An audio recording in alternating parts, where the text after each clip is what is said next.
Hi friends, చూసారా మీరు ఎప్పుడైనా? ఏమంటారో తెలుసా? తేనె తిట్టే. మీరు ఎవరైనా చూసి ఉంటే కామెంట్ చేయండి. ఒరిజినల్గా రియల్గా ఉండే తేనె. ఇంకా చూసారు, ఇందులో హనీబీస్ కూడా ఉన్నాయి. అమావాస్య దగ్గరకు వస్తుంది కాబట్టి ఫుల్గా లేదు, కొద్దిగా ఉంది. లేకపోతే చూడండి,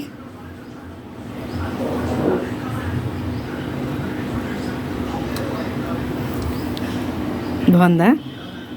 పట్టు.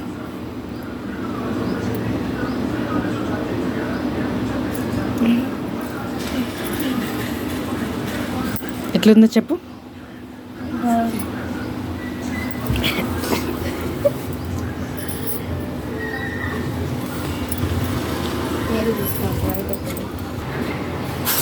చూసారు కదా ఫ్రెండ్స్, తేనె. మీలో ఎంతమందికి తేనె నచ్చుతుందో కామెంట్ చేయండి. బాయ్.